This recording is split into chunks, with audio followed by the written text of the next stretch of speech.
Começa agora mais um programa Luz Câmara Ação contra o Câncer e hoje nós estamos falando de um departamento bem interessante que a maioria das pessoas entra em contato primeiro no Hospital de Câncer de Barretos, que é o Recursos Humanos, o RH. Por isso eu estou aqui com a Fernanda Vieira Zabel, ela é supervisora de gestão do RH. É isso mesmo, Fernanda? Isso mesmo. Bem-vinda. Obrigada. Aí está aqui que você se graduou em hotelaria pelo Hotel Escola Águas de São Pedro, um dos mais famosos do Brasil, se não o mais famoso do Brasil, né? Trabalhou 2 anos em São Paulo e acabou voltando para Barretos. Você é daqui de Barretos? Eu sou. Nasci aqui, sou de Barretos, gosto muito da cidade, né? Me graduei em Águas de São Pedro. E aí depois trabalhei em São Paulo 2 anos, logo depois da minha formação, né? Fiz estágio.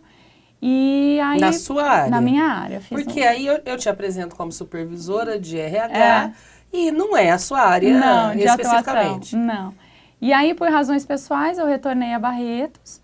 E aí fui apresentada ao hospital por uma pessoa muito querida da minha família. E a minha ideia, a princípio, era só me reestruturar um pouco e depois voltar a São Paulo e continuar na minha área, né?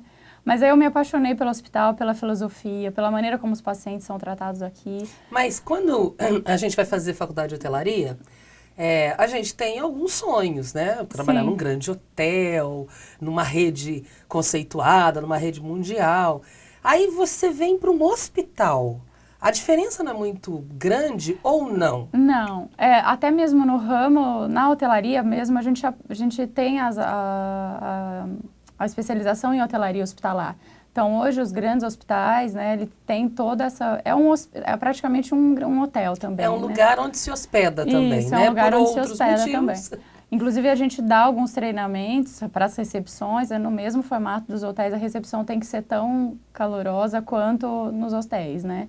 Então, inclusive, eu tenho uma especialização em hotelaria hospitalar. Quando eu iniciei aqui, eu fiz essa especialização em hotelaria hospitalar pelo Albert Einstein. E aí eu iniciei minha trajetória aqui no hotel, na hotelaria, né? Uhum. O que é a acolhida, a recepção, a hospedagem do paciente em si. Isso. Né? Aqui nós somos divididos, a hotelaria aqui no hospital é o serviço de higiene e limpeza e o serviço de processamento de roupas, né? Então a hotelaria aqui é dividida nesses 2 aspectos. Tá, mas aí hoje eu te apresento como supervisora de gestão do RH. O que uma coisa tem a ver com a outra? E aí eu iniciei aqui, né? E eu tô aqui há 10 anos no hospital.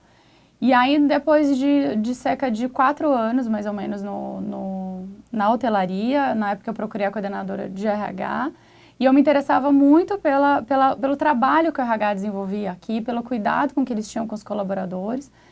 E aqui a gente tem muitas vagas internas, a gente oferece essas vagas internas para os colaboradores até para que eles tenham novas oportunidades profissionais.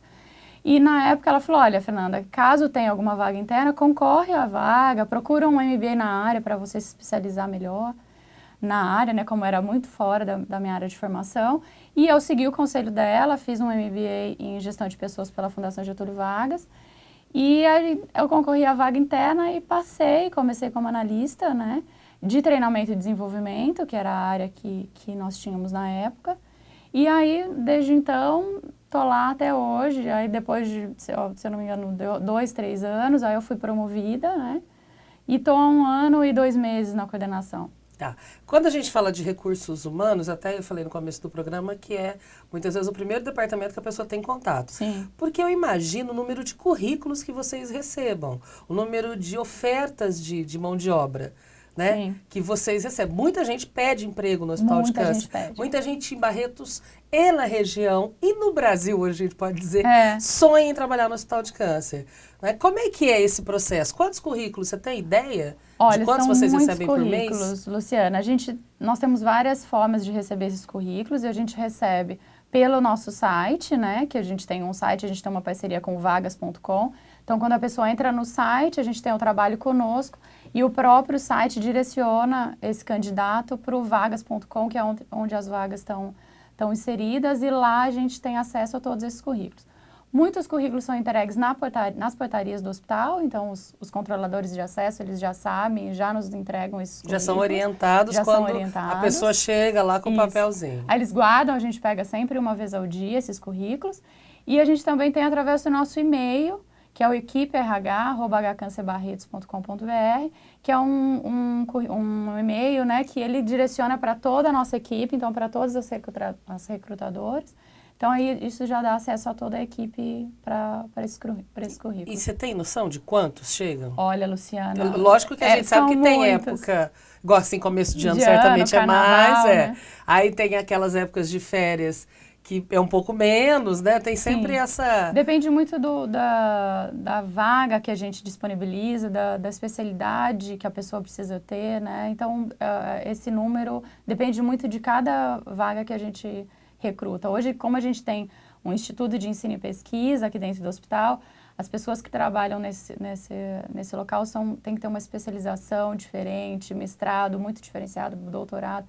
Então, aí são currículos, algumas vagas a gente recebe um número de currículo menor, outras são maiores, depende muito de cada vaga que a gente coloca aí a disponibilidade dos candidatos. Você mesmo é um exemplo, você fez hotelaria em Águas de São Pedro, que é uma referência. Sim. Aí você estava falando que a hotelaria hospitalar você fez... No Albert Einstein. Que é outra referência enorme. E o MBA em gestão de pessoas em RH, né? Na área do RH, você fez na Getúlio Vargas, em Rio Preto. que também é um outro título. Isso faz diferença num currículo? Na hora que eu vou fazer meu currículo, esses nomes de instituições de ensino ou, como o Albert Einstein, uma instituição de saúde que é uma referência no país, faz a diferença? Faz, eu acho que faz, até pela experiência que a gente adquire, o próprio network que a gente faz com as pessoas, né? Então, a gente faz muita troca de experiência nesses momentos, então isso enriquece muito o profissional. Mas a experiência do profissional acho que também é muito válida, principalmente em algumas áreas que estão diretamente ligadas à assistência ao paciente. Então, acho que essas áreas, a experiência ali em loco mesmo é muito importante. Vou voltar a usar seu exemplo. Você não tinha experiência nenhuma em RH.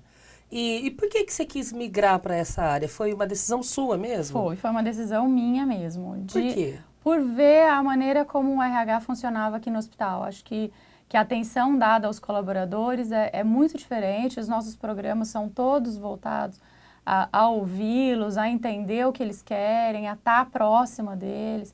Então, isso me encantava muito.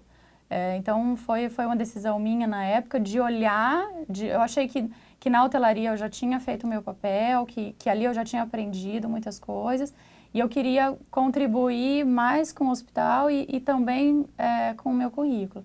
Então, acho que foi muito baseado nisso, como o RH se comportava, como o RH era desenvolvido Como aqui. que era na época? Porque tem uma diferença do que era quando você entrou do que é hoje, né? Sim.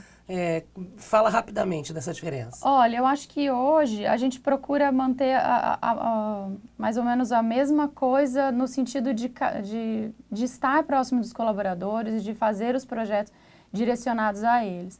Eu acho que o que muda muito hoje é a quantidade de pessoas com que a gente lida. É muito diferente do que era há 10 anos atrás, quando eu entrei no hospital. O hospital cresce a cada dia mais, as unidades abrindo. Então, na época, nós não tínhamos as outras unidades, fora de Barretos.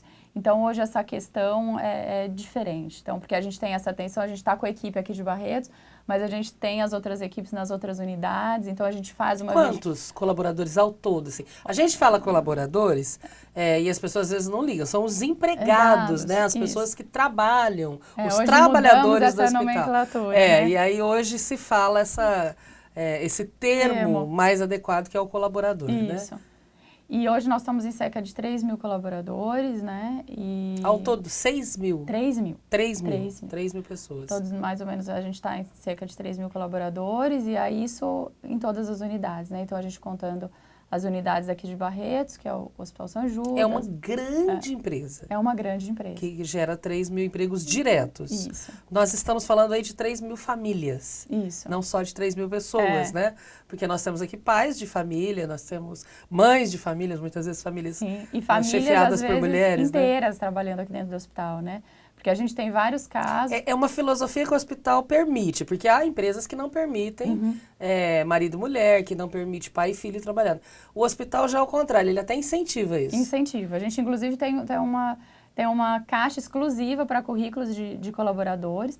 O que a gente não permite é que eles trabalhem no mesmo departamento ou com liderança direta, né? Um pai e uma mãe, um subordinado ao outro, isso a gente não... Um pai e uma mãe, ou um pai e um filho, enfim. Mas sendo em departamentos diferentes, isso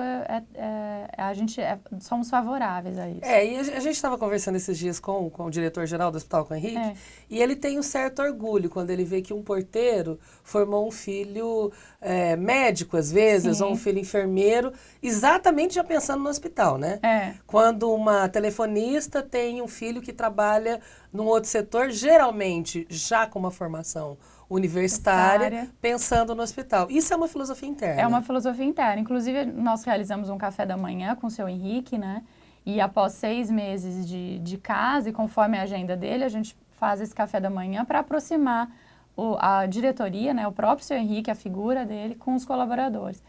E é muito rico, eles gostam muito de ter essa proximidade com ele. E tivemos um café da manhã em que, assim, o café da manhã são mais ou menos 20 pessoas, que metade dele tinha o filho ou o irmão, alguém da família estava aqui.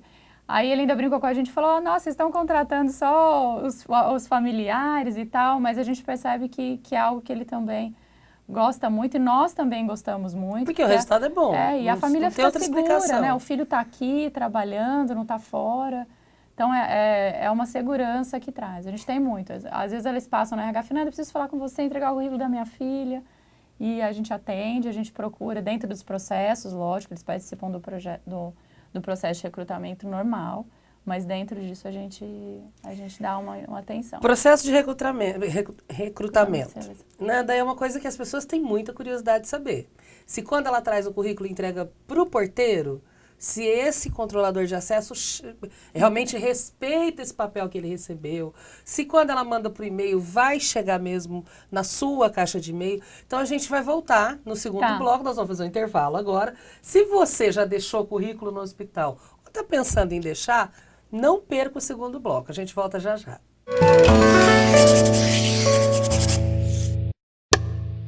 Do dia 19 ao dia 24 de janeiro, o Hospital de Câncer de Barretos realizou um mega bazar para angariar fundos para a instituição. O evento, que ocorreu no estacionamento do setor de captação de recursos e desenvolvimento, ofereceu uma grande variedade de artigos entre eletrodomésticos, roupas e calçados a valores simbólicos que foram convertidos em doações para o hospital. O acontecimento foi um sucesso e mobilizou diversas pessoas que puderam ajudar a causa do hospital e ainda levaram para casa ótimos produtos.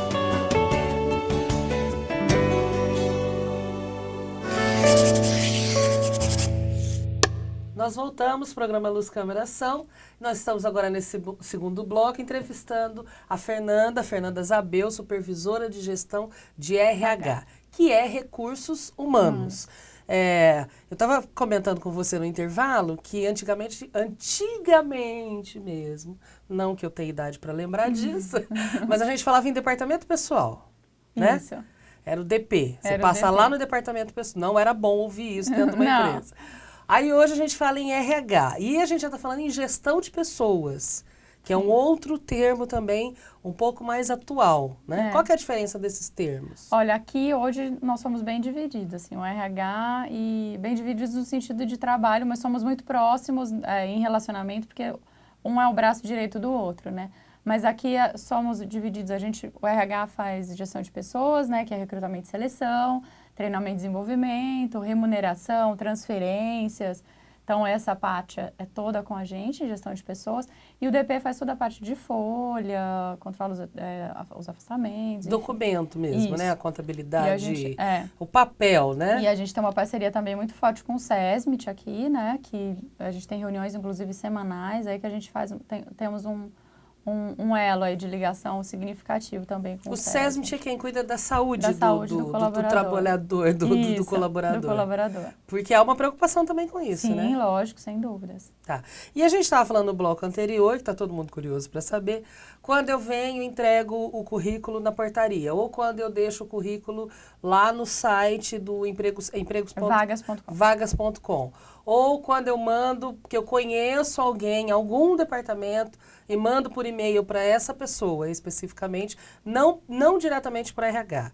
Esses currículos todos, vocês têm a preocupação de reunir, Lógico, de analisar, ou vai tudo para uma pilha? Quando Não, precisa daquele perfil, aí vai lá na pilha? Não, eles chegando para o RH, né, a gente tem uma preocupação enorme com isso de ter esses currículos, lógico, né?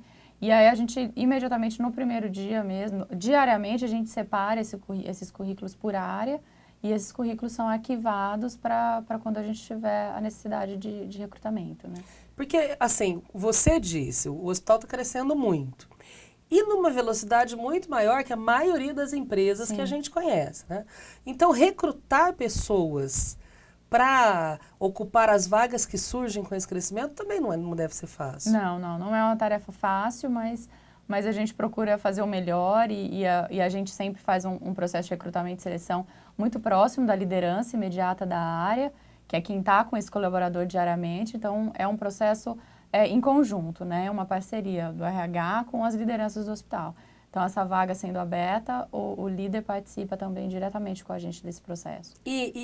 Quando se determina um perfil profissional para preencher uma vaga, esse perfil normalmente é frio. Tem que ter um curso X ou uma especialização Y, ou às vezes, né, alguns casos mais raros, mas até doutorado, ou mestrado ou doutorado, ou até pós-doutorado. Mas isso é frio, isso é título, isso é o que está escrito ali no papel. Para trabalhar no Hospital de Câncer de Barretos, a gente sabe que tem que ter um outro Tocar perfil. o coração, né? E é o perfil que a gente fala, é o Hospital do Coração, as pessoas têm que trabalhar com o coração na mão. Entregando esse coração o tempo todo para quem o hospital realmente atende. Como é que você seleciona um perfil desse? Como é que você consegue entender, numa entrevista, que essa pessoa tem essa disponibilidade? Olha, é no processo de recrutamento e seleção. Lógico que é um tempo curto, né? A gente não vai conhecer a fundo essa pessoa, mas a gente procura no processo de recrutamento e seleção entender um pouco desse profissional, um pouco da vida dessa pessoa, né? E a gente passa muito da filosofia da instituição.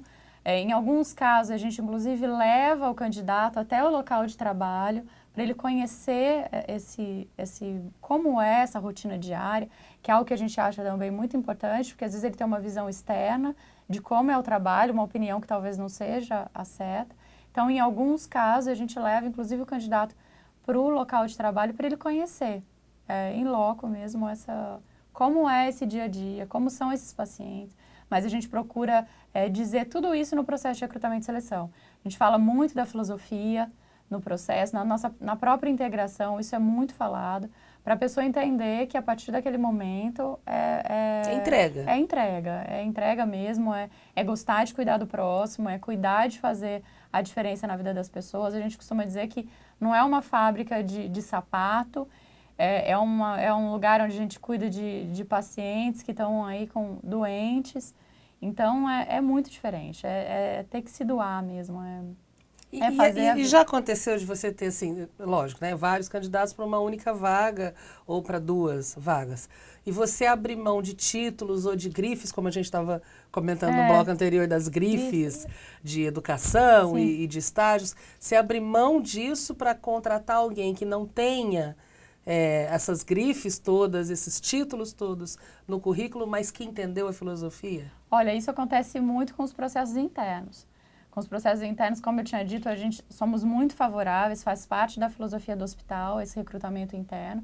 E muitas vezes um colaborador que é muito ligado à filosofia, que entendeu isso, que está com a gente há bastante tempo, enfim, muitas vezes a gente dá preferência para esse candidato interno do que para uma pessoa que chega externa. Com currículo bom. O nosso processo interno, a gente procura fortalecer ele cada vez mais. Lógico que sem deixar e sem desanimar as pessoas que estão aí fora, mas a gente... Mesmo porque, ao ser transferido, tem uma vaga ali. Abriu, né? E como é que são essas transferências? É o colaborador que pede? É voluntário. E que exemplo você pode dar, além do seu? O meu é um exemplo. Nós temos o exemplo do Wagner mesmo, que trabalha aqui na assessoria. O Wagner é o produtor desse programa. Sem Isso. ele eu não faço nada, eu não faço nem perguntas. Ele- Eu não sei nem o nome dos entrevistados que eu tenho aqui, se o Wagner não fizer as minhas fichinhas, né? Porque às vezes a pessoa assiste e fala assim, nossa, Luciana, você decora? Não decoro nada, né? Tá tudo escrito aqui. Tá tudo escrito. Então, o Wagner é um exemplo. No RH... Que departamento que o Wagner era? O Wagner era do IEP. Ele era do IEP, participou de um processo interno e foi escolhido. E eu tenho 2 casos no próprio RH, que a Elaine, que ela trabalhava na recepção da UTI, e hoje ela está com a gente, ela é uma das assistentes de RH, foi a partir de um processo interno. Tenho a Tatiana, aliás, tenho 3. Tem a Tati, que era da recepção do ambulatório, que também foi para o RH. E qual é? E o William, que também era da farmácia, ele era um auxiliar ela trabalhava em processos internos da farmácia. E agora está com a gente no RH também. E aí, assim, o colaborador pede, abre-se um processo mesmo, Isso. ele pede formalmente. A gente abre um processo, a gente faz um anúncio interno nos nossos murais, né? Então a gente distribui para as unidades, para o Hospital São Judas, Hospital Infantil, ICAD, então a gente distribui em todos os murais internos. E esse colaborador olhou a descrição da vaga, estou de acordo com esse perfil, ele vem concorrer à vaga. O exemplo do William, por exemplo, ele faz psicologia, trabalhava na farmácia, então quando nós íamos imaginar, se a gente só... de conhecer o colaborador, a gente nunca ia imaginar que tínhamos um psicólogo trabalhando na farmácia. Então, quando abrimos o processo interno, nós temos um psicólogo lá na farmácia que está formando, então vamos dar chance para essa pessoa. E assim, eu particularmente, como tenho 3 pessoas na minha equipe, são 3 gratas surpresas, assim, foi muito bom. Sou muito feliz com o processo de recrutamento e seleção. Outra coisa que, assim, eu tenho curiosidade de saber. Nesse processo de seleção lá, que você está com as pessoas externas, digamos assim. E aí há toda essa conversa, toda essa explicação da filosofia do hospital. Você falou que às vezes você vai em loco mostrar como é o trabalho. Tem muita desistência? Tem gente que fala, não dou conta. Não, nós não temos. Não tenho estrutura interna para isso. Lógico que já tivemos. Não consigo lidar com o óbito, por exemplo. Não consigo lidar com o sofrimento de alguém que está com câncer. Acontece às vezes? Acontece, mas temos uma margem muito pequena. O que a gente procura fazer é conversar com esse colaborador e talvez a gente tenha algum outro departamento que se encaixe melhor, que a gente não tenha isso com uma frequência tão grande, né? Então a gente procura conversar bastante. Então, qual outro lugar? Você ficou aqui com a gente, vamos supor, em um mês, ela já pediu essa conversa. Então, que outro lugar você visualizou e você acha que você tem condições de trabalhar? Então, a gente procura fazer esse remanejamento, a gente procura reter esse colaborador. Se aderiu à filosofia, a gente procura reter, sem dúvidas. Agora, aderir à filosofia é para todos os setores? É para todos os setores. Vou te fazer uma pergunta que às vezes as pessoas falam assim, mas eu me inscrevi lá para caldeira. Eu me inscrevi lá para trabalhar na faxina, vou limpar chão, vou cuidar do lixo. Eu preciso ter filosofia de humanização se a minha função é cuidar do jardim? Sim, com certeza. Por O quê? Sr. Henrique dá um exemplo no café da manhã de uns relatos que ele tem de alguns pacientes da cabeça e pescoço, que é muito interessante que ele diz para o Sr. Henrique que ele conseguiu aí se restabelecer e acreditar que ele tinha chance de cura e que ele podia voltar a viver a partir de um controlador de acesso que estendeu a mão para ele quando ele voltou de um hospital que não tratou ele bem. Então, a gente fala que Controlador de acesso é o que a gente conhece popularmente como porteiro. Isso. Aqui, no Crachá, está controlador de acesso. Então, a gente fala, desde do controlador de acesso até as meninas da hotelaria. A gente tem aí uma preocupação, são elas que têm um contato diário e mais de uma vez por dia com esses pacientes. Então, as meninas cuidam aí da internação, então elas entram nos quartos a todo momento, a gente tem muitos elogios, os pacientes acabam dividindo muitas angústias com elas, então a gente todo mundo, inclusive a pessoa que está ali coletando o resíduo, ela pode ser abordada por um paciente solicitando uma informação.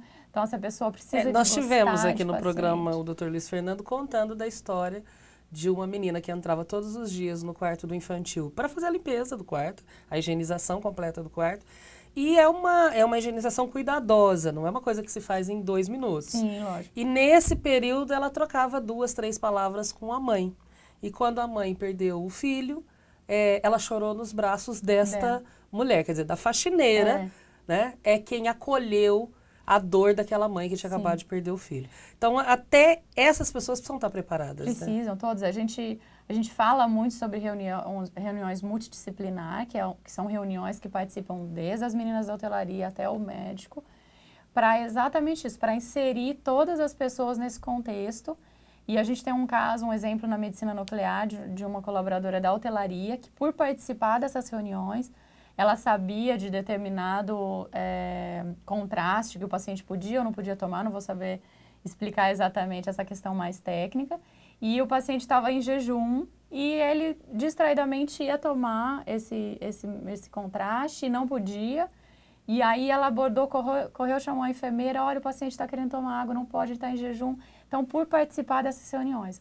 Então, somos favoráveis, filosofia também, essas reuniões multidisciplinar, para exatamente isso, para todos estarem inseridos no processo. O exemplo dela, se ela não estivesse ali, era ela quem estava limpando. O cuidar do outro, né? É o cuidar do outro. O tempo todo. É o que a gente fala, tem que gostar de gente, tem que querer fazer algo a mais. A gente fala, aqui a gente consegue fazer a diferença na vida das pessoas diariamente e mais de uma vez. Então, é muito rico. Tá, e esses colaboradores também têm um suporte. E é disso que eu quero saber no próximo bloco. Tá. A gente volta daqui 1 minutinho para falar como é que é o suporte de gente que cuida de gente. A gente volta já já.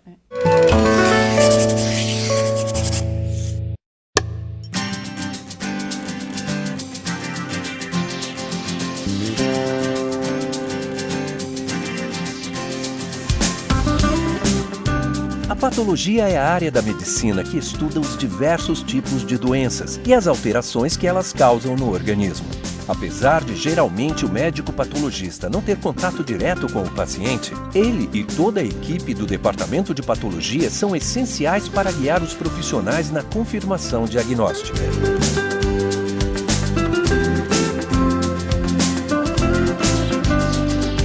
O Hospital de Câncer de Barretos conta com um serviço de patologia com profissionais de altíssimo nível para a realização do processamento do material retirado durante as cirurgias ou pequenos procedimentos, como biópsias e exames de Papa Nicolau.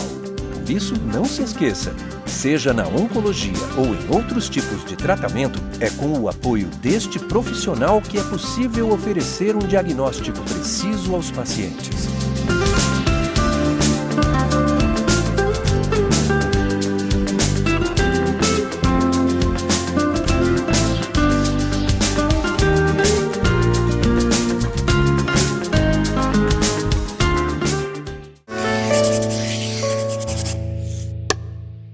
Nós voltamos para o programa Luz, Câmera, Ação. Hoje a gente está com a Fernanda Zabel e a Fernanda, ela é do Recursos Humanos. E nós estávamos falando sobre o trabalho dos colaboradores. Como é que faz esse recrutamento, a filosofia, essa filosofia passada para todos os setores.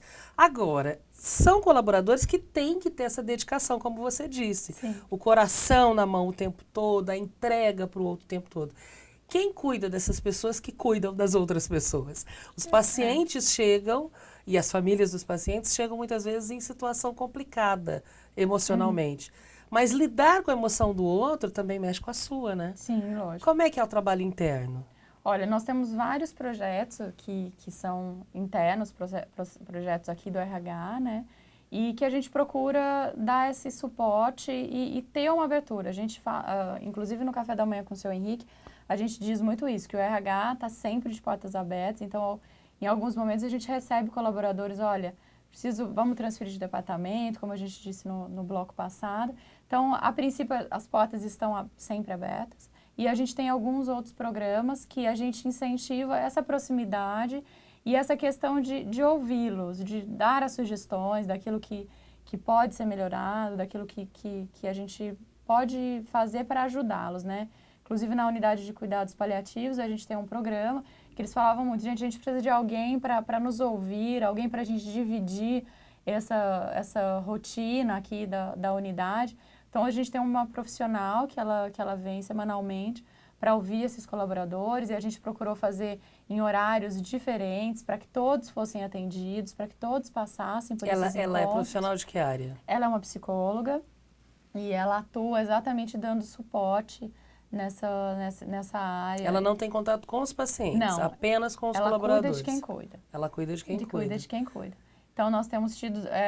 Está sendo muito bom, foi um projeto piloto que nós fizemos lá na Unidade de Cuidados Paliativos e tem surtido efeito, a gente tem acompanhado e as Porque pessoas muitas têm vezes gostado. o que a gente ouve muito é: eu não posso levar a dor do outro para dentro da minha casa. Sim. Porque na hora do café da manhã, na hora do jantar, na hora que a família, né? da macarronada do domingo, não dá para ficar falando, né, em paciente que você perdeu para o câncer, em paciente que se recuperou e que venceu o câncer, porque são outros assuntos. Você pesa a mão, né? É verdade. Carrega o café da manhã demais, carrega o almoço demais. Só que essa pessoa tem necessidade de contar o que acontece no dia a dia dela, né? A gente percebe então isso com os profissionais. Então, ter um profissional para ouvi-los é muito importante. Foi essa a intenção, né? Ouvi-los para que eles deixem lá no hospital essas angústias, essas emoções aí, que fique para que eles tenham uma relação familiar mais prazerosa, né? E possam lidar com isso no dia a dia. Agora, capacitar também é importante, né? Sim.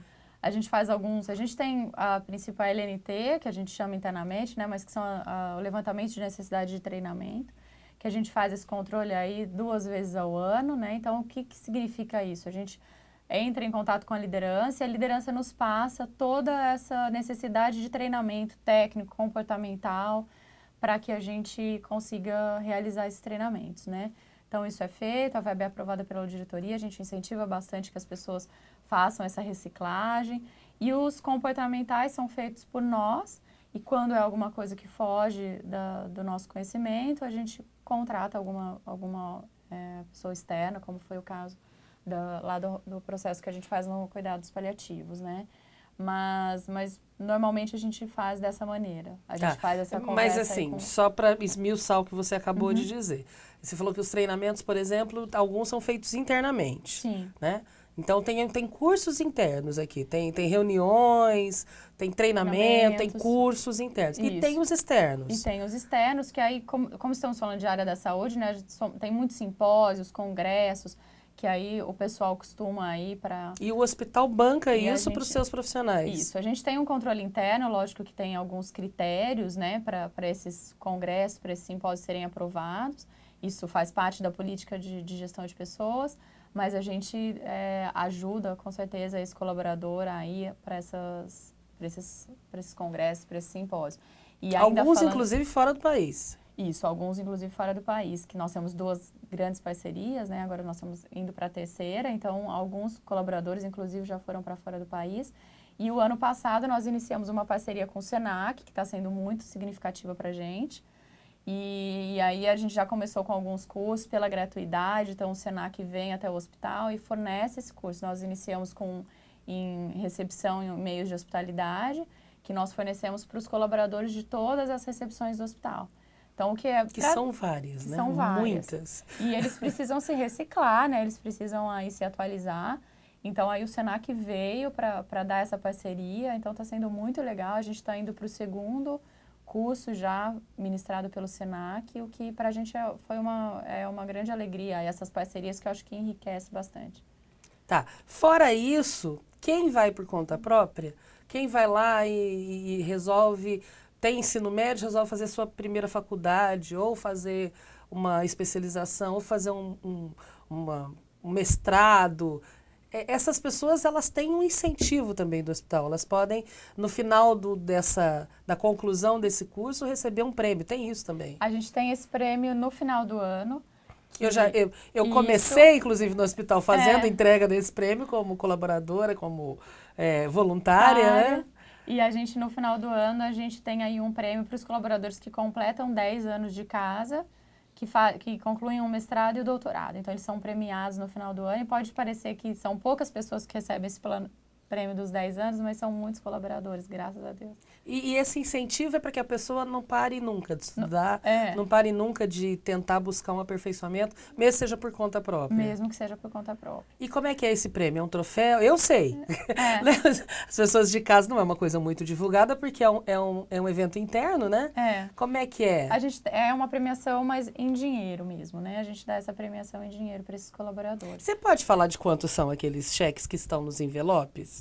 Ou é uma informação sigilosa? É uma informação nossa, aí fica com os nossos colaboradores, né?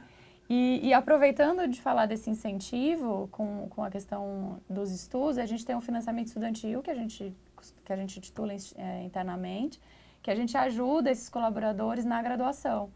Então, eles participam, aí a gente anuncia isso no final do ano, então eles vão até a gente, olha, eu sou técnico de enfermagem, vamos dar um exemplo, sou técnico de enfermagem e quero me graduar em enfermagem. Então, a gente ajuda aí com uma parcela da mensalidade, né? Lógico que também, assim como os treinamentos, também tem alguns critérios para esse colaborador ser aprovado e a gente incentiva isso dessa maneira. Então, eles já sabem disso. Então... E não só o hospital, muitas vezes, colabora, como também oferece o acesso aos planos que já existem, aos FIES da vida, né, aos financiamentos, que muitas vezes a pessoa não sabe como ingressar num processo desse para conseguir o FIES. Não sabe. E o hospital coloca seus advogados à disposição, né, coloca seus orientadores à disposição. A gente tem duas advogadas, né, que elas são aí para dar esse suporte para os colaboradores, mas eles procuram RH, o que tiver ao nosso alcance para ajudá-los, a gente procura fazer. Como é que são esses contatos? São pessoais? São por e-mail? São por telefone? Pessoais. Ou é o tempo todo? São pessoais o tempo todo, mas eles vão normalmente até o RH mesmo e a gente atende com o maior prazer. É uma grande satisfação para a gente recebê-los. Tá. E fora isso, a gente tem os treinamentinhos... Os projetos que a gente chama. Os projetos de área, né? Os específicos das áreas. A gente tem, dentro desses projetos, posso citar alguns, que a gente tem o Bate-Papo do RH, que é um projeto que eu acho bastante rico, que a gente conversa com esses colaboradores depois que eles passam do período de experiência. Então, a gente faz... Que é pela legislação, isso, de 3 meses são 3 mesmo. meses. E aí, após esses 3 meses, a gente convida, né? O pessoal aí da assessoria nos ajuda, faz um convite, a gente convida aí essas pessoas para um bate-papo. Então, a gente deixa aí algumas perguntas em aberto e as perguntas são sorteadas. E a gente conversa um pouco como foi esses seus primeiros dias aqui, qual foi a sua maior dificuldade, qual foi a sua maior surpresa. Então, são várias perguntas para a gente entender e a gente sempre pede para eles, e aí, vocês deixam alguma dica para a gente, alguma coisa que a gente possa aí melhorar, que a gente possa, uma ideia que a gente possa levar para a diretoria. Então, esse espaço é sempre aberto para esses profissionais. E já nasceram projetos dessas conversas? Já nasceram, eles dizem muito pra gente, né, a questão da creche, que a gente tem essa creche para os colaboradores, que é um grande benefício, porque para quem não sabe, ela fica aqui do nosso lado, né? Então a mãe tem muita tranquilidade. Hoje ela está bem pequena. Hoje ela Quando ela foi inaugurada, ela era uma creche enorme. É um prédio muito grande, inclusive, mas hoje ela está pequena para o número de filhos, né? Que os colaboradores querem porque ela é hoje tida, é uma creche, só para a gente explicar, é uma creche que está dentro do Sistema Educacional de Barretos. Sim. Né? Ela é aprovada pelo MEC, todo o processo né, de educação e é considerada uma das melhores da cidade, né? Sim, e aí a gente dá todo o suporte, ela fica do lado do hospital, então as mães ficam muito tranquilas, eles ficam aqui, para o telespectador entender, a hora da criança é a mesma hora da mãe, né? Então, se a mãe trabalha só, vamos supor, de manhã, se ela é uma pessoa que trabalha em escala, está aqui só de manhã, então a criança fica só de manhã, se a mãe trabalha o dia todo, a criança fica o dia todo. Então, é conforme a carga horária da própria mãe. Então, isso é muito tranquilo. Então, a gente tem aí, já pedimos a ampliação, o senhor Henrique já aprovou essa ampliação, então a gente está aí aguardando. A gente fala que ela nunca vai ser suficiente. Quantas crianças hoje atende a igreja? Olha, se eu não me engano, são 150 crianças, mas eu acredito que sim. Ela tem supervisor educacional, tem tudo direitinho. A tia Sueli, Agora, tem outras coisas que o hospital faz. O universo do recurso humano é muito grande ainda, né? Inclusive tem festas. Tem. E a curiosidade sobre essas festas na cidade, na região, é muito grande. Sim. Então, a gente no próximo bloco vai tocar nesse assunto. tá? Então você que tem essa curiosidade de saber as festas de 2 em 2 meses, a tal da festa do final de ano, fique com a gente volta já já.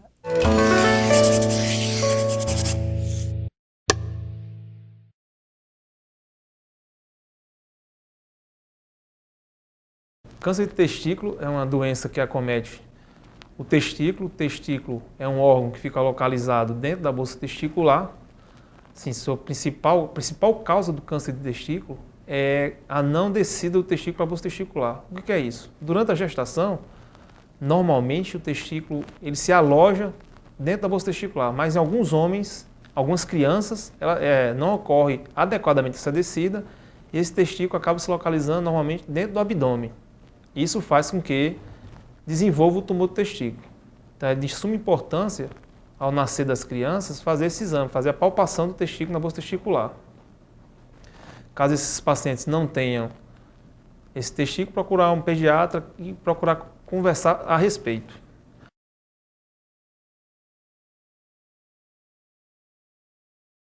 A forma de tratamento do câncer de testículo consiste na retirada do testículo doente. É uma cirurgia, a princípio o tratamento é cirúrgico, retirada do testículo doente e a posterior, após a retirada, há uma nova avaliação para decidirmos se esse tratamento vai ser continuado com quimio ou radioterapia.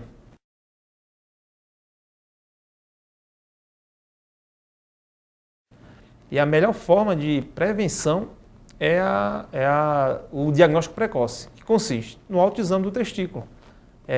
O homem, em um ambiente favorável, no banho, fazer a palpação do testículo, comparando o testículo com o contralateral, com o do outro lado. Pois os dois têm uma consistência fibroelástica e no caso do câncer de testículo, esse testículo fica totalmente endurecido e totalmente deformado.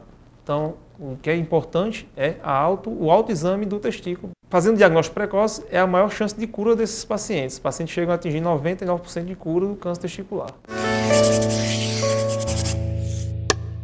Nós voltamos para esse último bloco do programa Luz Câmara Ação contra o Câncer, hoje falando um pouco, tentando explicar um pouco como é o universo dos recursos humanos aqui dentro do Hospital de Câncer. Para isso eu estou com a Fernanda Zabel, supervisora de gestão de RH.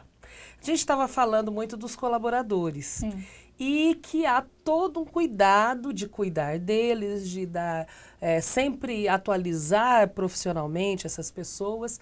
Agora, também tem o cuidado do convívio, né? Porque são setores separados, diferentes e que trabalham muito. Sim. Então, há uma preocupação também de oferecer eventos em que eles se confraternizem, se conheçam melhor. São as festas do hospital. Por que essas festas ficaram tão famosas, Fernanda? Olha, eu acho que elas são muito boas, né? Sem dúvida. E eles gostam muito, né? Então, nós temos uma que é no meio do ano, que aí o colaborador não leva o acompanhante, né? Mas mesmo assim, a gente tem uma presença significativa. E no final do ano, que aí ele pode levar um acompanhante. Então, é uma grande festa. Hoje a gente faz um berrantão, a gente tem que colocar tenda para ampliar de alguma forma. Não cabe no berrantão, não cabe, né? Não está cabendo mais, né? Eu não sei se aí para o próximo ano vai caber, né? Mas a gente está com um projeto do clube, então quem sabe a gente consegue aí fazer algo diferente. Mas é muito grande, é um momento de confraternizar, eles gostam bastante. Fica complicado as folgas nesses dias, né? Os horários de saída. Tem duas questões. Há um resultado, você sente... você que já está há tanto tempo na RH, você sente que essa festa hoje ela se implantou como uma necessidade? Eu acredito que a gente é necessário mantê-las para que a gente tenha essa integração, né? Eu acho que E a comemoração mesmo, gostam, né? De um ano que está terminando. Sim, né? Dos projetos que foram alcançados, dos pacientes aí que tiveram suas vidas salvas. Então, acho que é um momento de confraternizar, de comemorar, eu acho bastante importante. Tá. E há esse projeto de ter um clube próprio para os funcionários. Sim. É uma coisa ainda muito para futuro ou já se vê um horizonte aí mais próximo? Nas falas do Sr. Henrique a gente vê um horizonte aí mais próximo, né? Eu acho que vai ser muito legal também, porque a gente não vai ser um convívio aí que quem está de folga vai poder ir para o clube e aos finais de semana acho que as pessoas vão poder se encontrar e os familiares vão poder desfrutar disso, eu acho que vai ser muito legal. Porque vai chegar uma hora que a festa do final do ano ela vai ser impraticável. Você vai ter que fazer num campo de futebol, porque, ao ar livre, porque hoje nós estamos falando de 3.000 colaboradores, cada um pode levar um familiar ou um acompanhante. Lógico que no dia da festa o hospital não para. Então tem muita gente que não pode ir mesmo, porque tem que trabalhar, né? Nesse dia. Mas nós estamos falando aí de um universo de 5.000 pessoas, no mínimo, hoje. E isso tende a crescer. Vai chegar uma hora que essa festa vai ter que ser setorizada. A gente conversa bastante com a Karina aqui, né? Que a Karina faz a festa, praticamente ela cuida da organização sozinha. E a gente conversa bastante sobre isso e que vai chegar um momento que algo vai ter que ser feito, que realmente a festa vai ficar muito grande. Antes, Jales até vinha para a festa, hoje Jales já faz sua festa própria, Rondônia já faz sua festa própria, porque já não dava mais para vir todo mundo. Então, vai chegar um momento que aqui também a festa vai ser muito grande. Mas o clube que você perguntou, nós fizemos várias perguntas no café da manhã, o senhor Henrique perguntava bastante para os colaboradores o que eles preferiam. Então, aí as meninas pediram uma academia e os meninos campo de futebol, lógico. Então, pelo que a gente sabe, o clube inicia com essas duas áreas. Que é pensando também na saúde das pessoas, né? Lógico. Não só no convívio, mas também na saúde. Dentro dos projetos que a gente tem no departamento, a gente falou de vários e a gente esqueceu de um. que eu tinha que ter perguntado, que o Wagner, que eu falei lá, já tinha me falado, que é o projeto de líderes. Isso, a Arte de Liderar. É um projeto que também tem tradição no RH. E no ano que se passou, a gente começou com uma escola de líderes, que eu acho que está sendo muito rico, né? A gente termina em março esse primeiro projeto, que é onde a gente faz encontros mensais com essa liderança. E a gente aborda temas ligados à liderança, ligado a essas questões diárias dos líderes, né? A gente, como eu disse, tem muito processo interno, então tem muito líder aí em formação. E aí se pega líder de todos os setores. De todos os setores. Setores completamente diferentes. Isso. Hoje a gente são 80 líderes mais ou menos que nós trabalhamos e a gente faz aí, são 4 turmas. Esse ano a gente dividiu conforme as áreas e dividimos eles em 4 turmas e trouxemos uma consultoria, está sendo muito bom mesmo. A gente tá trabalhando com eles com uma espécie de coaching, lógico que coaching em grupo, né? A gente não consegue trabalhar aí com coaching individual, mas a gente, dentro do programa, a gente reservou algumas horas para que esses encontros fossem individuais, para que essa liderança conseguisse conversar com a gente, algum assunto mais específico, alguma dificuldade que ele tivesse ali, que talvez não desse para abordar no grupo, né? Então, a gente trabalha isso também dando esse suporte para o líder, que a gente sabe que não é fácil liderar, as equipes são muito diferentes. É interessante, o hospital ele tem um aspecto de modernidade muito grande. Sim. Desde da fachada até a cadeira, o tipo de mobiliário que se coloca nos quartos, né? Os equipamentos, a gente teve a inauguração de um robô, um dos poucos do mundo, né? Mas também há essa modernização nos processos internos, né?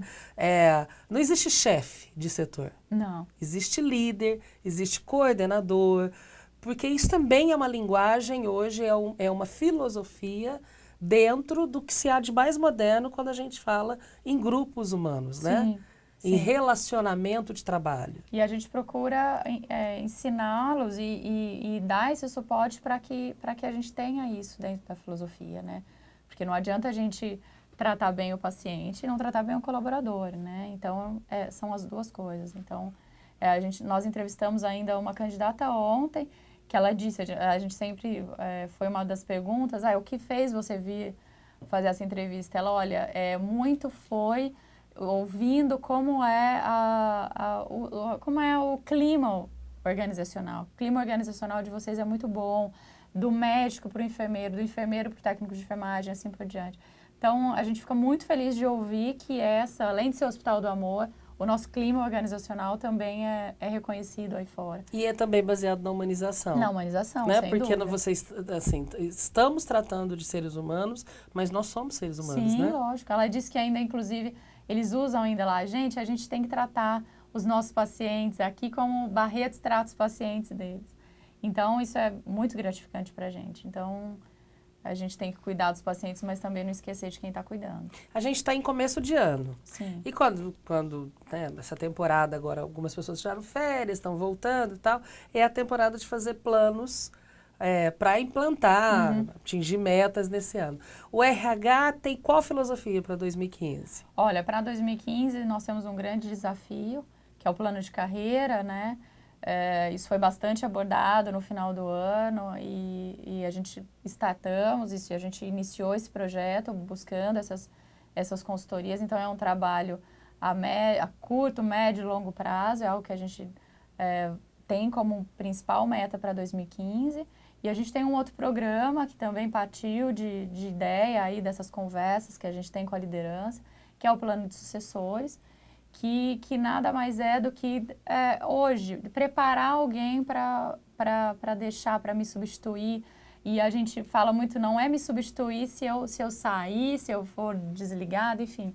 É se o colaborador sair de férias, quem fica ao lado quem faz esse plano de sucessão dessa pessoa. Se a pessoa é promovida, eu tenho alguém para fazer esse plano de sucessão. Né? Se essa pessoa sai da instituição, eu tenho alguém pronto para substituí-la. Porque nós tivemos alguns casos, às vezes, em cobertura de férias mesmo. Olha, mas como é isso? Como isso funciona? Como eu lido com esse colaborador? Então, a gente vai dar esse suporte para esses futuros, né? Para esses sucessores. E foi muito bem visto pela liderança, que foi uma surpresa para a gente. E está sendo muito legal. Então, a gente está aí. Plano de carreira, quando você fala em plano de carreira, a gente pensa muito no organograma, né? Então, eu trabalho tantos anos, eu tenho uma progressão, a progressão ela pode ser vertical, ela pode ser horizontal. Eu penso muito friamente. Mas eu lembro muito, quando eu falo em plano de carreira, eu lembro muito de instituições em que eu presto concurso, que eu sei que eu vou ficar ali o resto da minha vida. Agora, numa empresa privada, como é o Hospital de Câncer de Barretos, nós temos colaboradores que estão aí há quantos anos? Olha, temos de 20, vários de 10 anos, a gente tem aí muitos gente que se aposentou e continua, não quer ir embora para casa. Quer trabalhar, mas a gente, o que faz a gente buscar esse plano de carreira muito vem, pedido de todos os colaboradores, porque a pessoa quer saber o que ela precisa fazer para ela subir aí um grau a mais, para quem é, por exemplo, um assistente, o que ela precisa fazer para se tornar um analista, então se ela precisa atingir as pontuações. Então a gente tem procurado essas consultorias, é tudo muito embasado em desempenho, em metas alcançadas, é tudo muito bem definido, né, para que a gente não entre aí em questões subjetivas, né. Então é tudo muito bem feito, as consultorias vêm para organizar tudo isso e eu acho que incentivar mesmo, incentivar a pessoa a permanecer aqui e a ver um plano, né? O próprio nome já diz, um plano para a sua carreira, né? Então, a gente estamos animados para esse projeto. E a gente pode acompanhar. Lógico. A hora que você precisar voltar aqui, as pessoas têm muita curiosidade. A gente ainda tinha mais coisas para dizer, falar, né? muitas. A gente fala assim, vou fazer um programa de RH, não tem assunto? Tem muito assunto, né, Fernanda? Obrigada. Obrigada pela visita aqui. Obrigada, Luciana. E as portas estão sempre abertas. Obrigada, eu agradeço. Bom? E obrigada a você que ficou aí do outro lado acompanhando.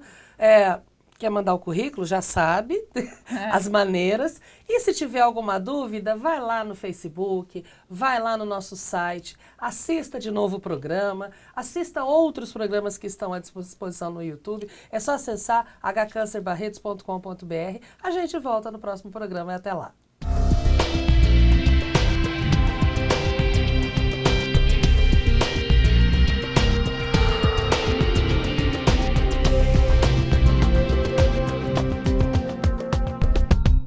Olá, estamos mais uma vez com vocês com o quadro Trocando Ciência em Miúdos. Nós temos hoje como convidada a pesquisadora Elise de Castro Hillman, ela que trabalha no Hospital de Clínicas de Porto Alegre e também ela faz o seu doutorado na Universidade Federal de Porto Alegre. Veio nos visitar e fazer uma pesquisa aqui também no Hospital de Câncer de Barretos, uma pesquisa muito interessante a respeito de câncer de colo de útero, uma nova forma de prevenção. Olá, como vai?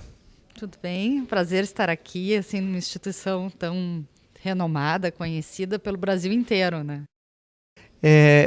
Elise, você pode falar para a gente um pouquinho, adiantar Como é que vai ser essa pesquisa? O que você está fazendo? O que traz de diferença na prevenção do câncer do colo do útero?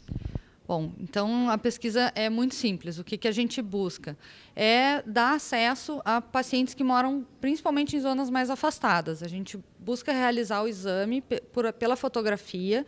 A gente faz uma fotografia do colo uterino durante o exame ginecológico. E essa fotografia, então, ela permite ser enviada para grandes centros para ser analisada por um especialista em colo uterino, né, um colposcopista. Então, a ideia é poder fazer de uma forma simples e barata, dar acesso a pacientes de zonas mais afastadas. E o exame ele também permite um acompanhamento da paciente, da lesão da paciente. Tem lesões que elas não são imediatamente tratadas, a paciente deve acompanhar e facilita para o médico ter a imagem dessa lesão. Então, a gente registra isso rapidinho, não dói, não precisa se constranger, a paciente não é identificada, né? A fotografia é feita só do colo uterino.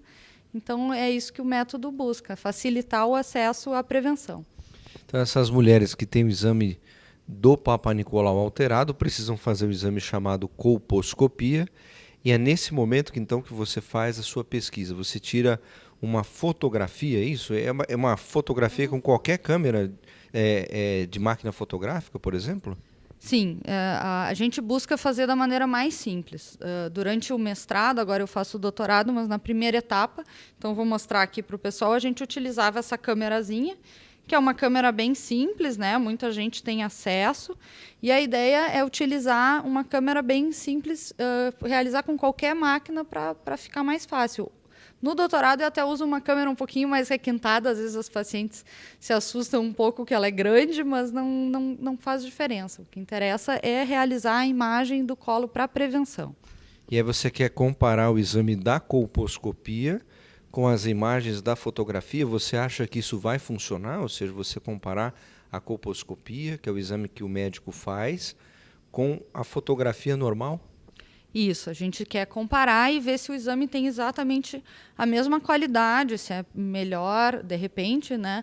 E a gente já fez uma pré-comparação durante o meu mestrado com as fotografias dessa câmera mais simples e demonstrou que tem a mesma capacidade de um exame realizado presencialmente, no momento que o médico está ali examinando a paciente. Então, ele pode ser realizado com a mesma qualidade à distância. Isso já foi avaliado. A gente busca agora um trabalho mais completo para garantir que tem exatamente a mesma qualidade. E a respeito do seu mestrado, eu soube que foi um trabalho premiado pelo Ministério da Saúde. É isso mesmo? Conta para a gente um pouquinho. Isso. Foi em 2011, mas na realidade é um prêmio relativo a 2010. O Ministério da Saúde busca incentivar a pesquisa em pesquisas, em programas que facilitam o acesso das pacientes à saúde. Então, todos esses programas exames que são mais baratos ou que melhoram o atendimento das pacientes, eles procuram premiar. E aí o meu trabalho foi premiado como a melhor dissertação de 2010 pelo Ministério. E aí foi muito bacana receber das mãos do ministro lá em Brasília o prêmio. Foi uma surpresa, assim, foi que nem o Oscar. Eu só na hora fiquei sabendo que tinha ganho. Parabéns, viu? Nós recebemos na nossa instituição a pesquisadora Elise de Castro Hillmann. Ela que é pesquisadora lá do Rio Grande do Sul e veio aqui no Hospital de Câncer de Barretos fazer uma pesquisa nova em prevenção de câncer de colo de útero. Espero você na próxima semana. Até lá.